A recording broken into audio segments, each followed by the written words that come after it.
let's talk about the president-elect of Oxford, shall we? So obviously, I needn't remind you, he's become somewhat infamous over the past few years. Past month, obviously, because he made some statements after the horrible murder of Charlie Kirk. Absolutely disgusting, where he basically commented lol when he heard that it had happened and just let's effing go, right? Mm-hmm. Which is an abhorrent thing for anyone to say. But it's an even more abhorrent thing given that he'd personally met Charlie and been at the debate with him, looked him in the eye, presumably shook his hand as Charlie would have wanted to do, of course. But everything since then, so obviously that put him under the microscope. And then what's more, every other thing about him just revealed him to be a man totally lacking in virtue or honour or any sense of ethics. Which reminds me, of course, the fact that here at the Lotus Eaters we hold such things as virtue and morality in very, very high regard, which is why one of our great men, Stelios, has put together a course looking at ancient Greek virtue ethics, going back to antiquity and all of the lost wisdom in there, into how to be a good person, how to live a good life that is constructive for yourself and for your loved ones around you. You can either buy it as a one total sum for £325, or you can actually get it in 3 monthly instalments because it is coming up to Christmas and I'm sure people's wallets are starting to get pinched. So if that's something that you're interested in, then please do go check it out. I apologise as well for being a bit hoarse today, ladies and gentlemen. I'm a bit under the weather. So, as you can see here, the picture says 1,000 words, not only with the quotes, but just the absolute lack of conduct, right? There are thousands and thousands of young British students Oxford would be the university of their dreams, right? And you would want to go there because it is the oldest university in these Isles. And it's one of the greatest prestige. And we learnt that it was basically this position. Not only was he allowed to go to Oxford whilst not having the grades for it, right, which can only really be attributed to the fact that he was obviously a diversity hire. Obviously. I mean, look at him. Well, yes, exactly. But what's more, of course, the fact that he was already elevated into a university that he wasn't worthy of. And then from there was even more rewarded with basically a vote to become the president of the Oxford Union. Now, I just No, do go. Look at the absolute state of him, though. This is, if I were at the border, I'd be like, you're not even coming in, let alone going to Oxford, and let alone becoming the Oxford Union president, isn't it? Right. Like, how on earth can this absurd... It looks like he's wearing slippers, tracksuit bottoms, and a horrible T-shirt.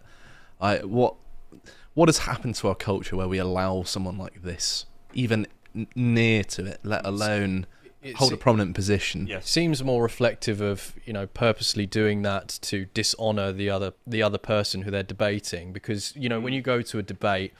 and you have your notes and you prep, you want to make sure you look presentable as well in any format, and it honours your opponent too, because it says, look, I've made the effort to come here to present my ideas, but also the prestigious institution of the Oxford Union has long since been the home of debate and dialogue.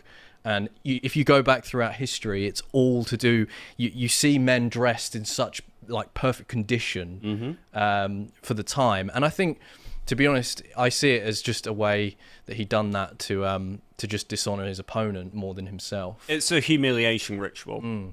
Yeah, you're right. To the institution, to his opponents, not to himself. Oddly enough, he doesn't feel humiliated by his state there whatsoever. He's just a human form of civilizational entropy, really, isn't he? He just devalues everything he comes into proximity to by being like that. Yes, absolutely. Very well said.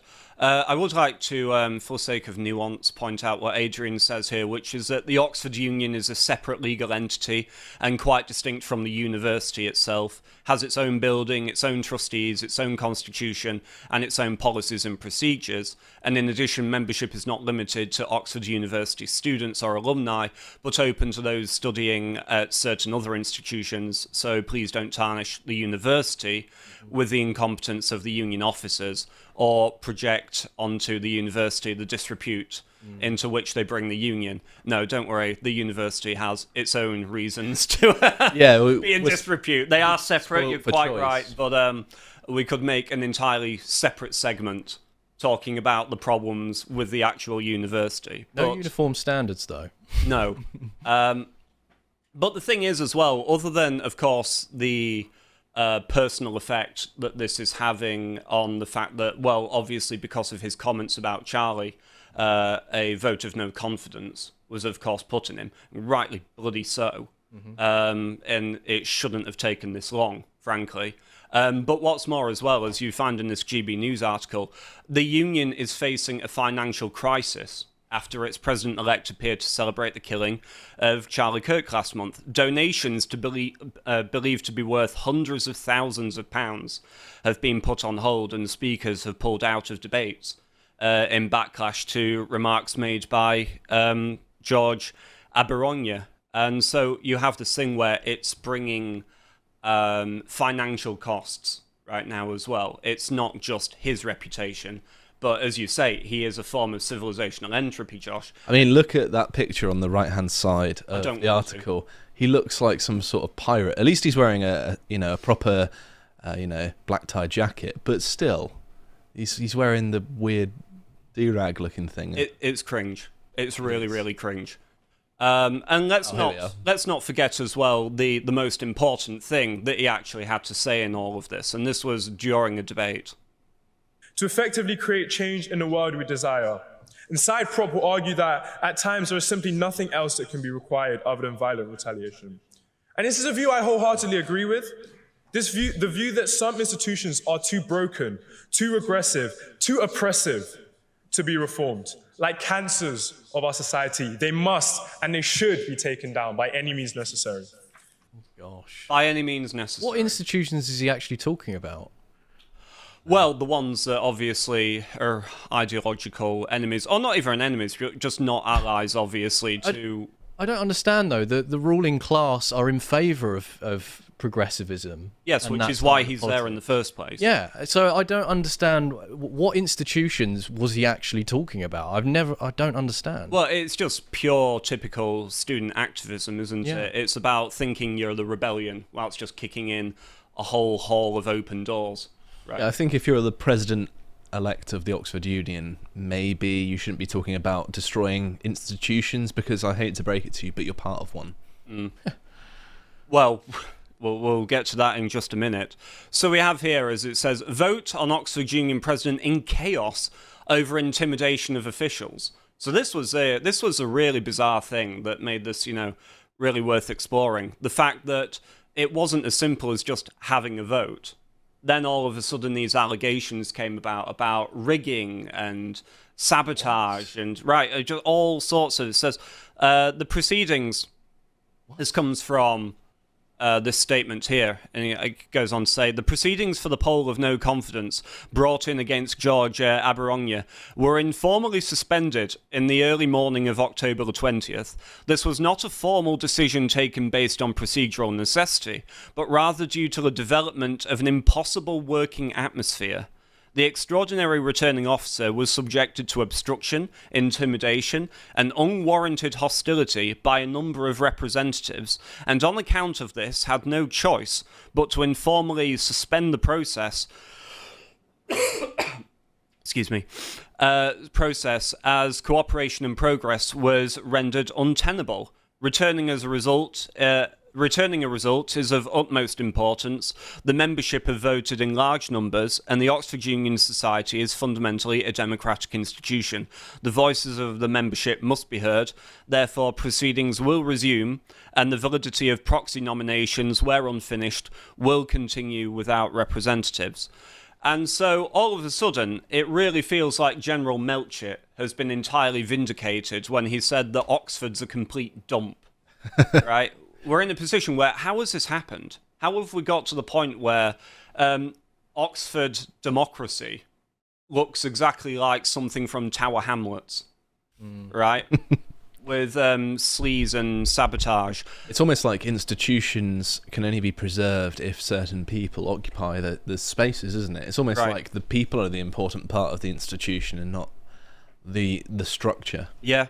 In a well, this is if I get from the article, which I don't think I've got here. It says in a meeting of the standing committee, which Aberonye was permitted to attend as president-elect, he and his supporters moved a revenge motion of no confidence in the current president. So obviously, there's a president because he's only president-elect. So the one who he's obviously going to be taking over from, Musa Haraj. For allowing alumni to vote on Saturday, and they came prepared with the requisite 150 signatures. So that vote will take place on Thursday. So there is now a vote against the president-elect and the president, a revenge vote of no confidence. And what's more, some of Aberonye's allies have been framing the attempt to remove him as, would you guess, racist. Ah, of course. According to the Oxford branch of Stand Up to Racism, if this racist campaign to depose George is successful, it will further embolden fascists and the far right. Oh my god. You know, just the as for racism, it's worth noting in passing that another screenshot from Aberonye's WhatsApp exchange shows him boasting, "I don't frequent white establishments." Now this is a lie. Immediate deport. Well, immediate deport, but also, I don't frequent white establishments. You're at Oxford. Yeah, Right. it's sort of pretty white. Right. I mean, there's also it's quite Asian, East Asian in particular. I mean, don't get me wrong, I actually respect the honesty, you know, about the fact that you actually want nothing to do with us whatsoever. I just It's suggest mutual, yeah. I just suggest you go do it from another country then. Because what's more, you can't have that both ways. You can't set up a parallel society and also have your entire career made up by that white society, by British society, that you're in active rebellion against. It reminds me a little bit of Lenny Henry, that you know, the society that they hate gave them so much, and it's done nothing to curb their insatiable appetite to destroy their host nation. Indeed. And so we have a little but arbitrary victory, friends, a victory nonetheless, which is that he seems to have lost the vote of no confidence. Hooray. So a verdict came in of 1,746 ballots, and it seems that we won by 1,228 to 501, which, let's just also say as well, the fact that there were 501 people connected to Oxford that thought, yeah, this guy can stay.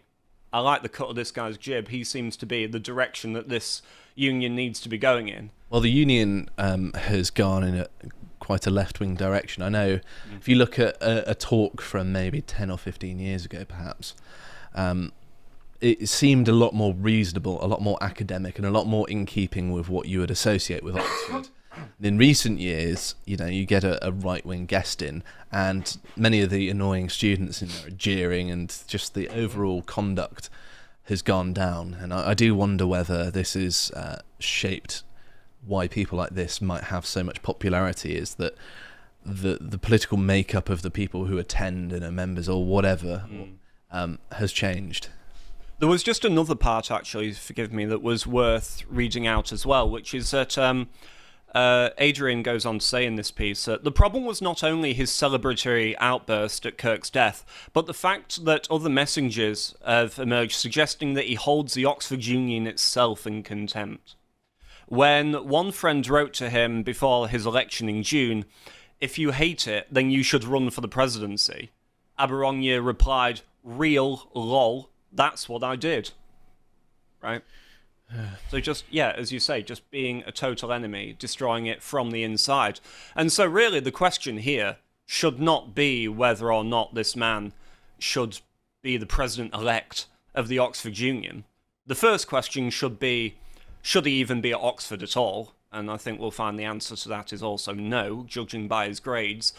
And then the question from there should be, should he even be in the country, of course. And yes, I agree with your head waving now, Josh. I agree entirely. And so, but of course, what we have as we always have with gay race communists, is that they never want to go down without a fight. They never believe themselves accountable for the things they say, and they always seem to have a bit of a defense around them. And so you can see there was a statement here put out on his Instagram where he says, this poll was compromised from the moment that Musa Haraj and his majority of the standing committee brought compromised and untested poll regulations. And so he's just not, long story short, he's not accepting the result. So I wonder if Facebook, Instagram, Twitter and YouTube are going to deplatform him now for not accepting this. I wonder if that's going to happen.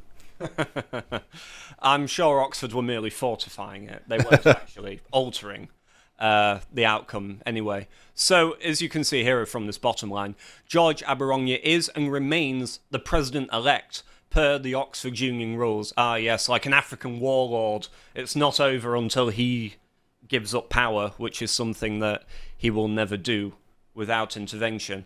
And so, obviously, the closing just things to say about this as well, of course, is just the fact that although it's very sensible, of course, that the membership of Oxford Union seem to have decided to eject him, it also can't be ignored that, of course, he was put there by the union in the first place, right? And they can't get off scot-free for that, right? You caused this. The entire institution just allowed this to happen, supporting a man for a whole profusion of reasons. Any one of them would have rendered him totally unworthy of this position. The fact that all of them have collided together and he still was able to get it is absolutely ridiculous. And it makes a mockery of the whole institution, doesn't it? It does, and as we can see from the funding problems and what's more, the whole union is paying for it, right? They're all suffering. And rightly so. For his foul opinions. And what's more as well, to echo something that Stelios was saying in the segment back when we had this isn't a matter of cancel culture. This isn't a matter of trying to remove this man because he has an opinion that I don't like. The point is that this man has an opinion that he wants you dead, right? He's totally indifferent to your murder, even for people he's actually met in polite society. And so that sort of an opinion is basically an advocacy for violence and can't be tolerated in the institutions. As the left said, freedom of speech doesn't necessarily mean freedom from consequences. They did say that, didn't they? They did, yeah. And I tell you what, if we can't get Jimmy Kimmel, this guy's having some consequences. If you would like to watch the full uncut version that is also uncensored, head on over to lotuseaters.com to find out more.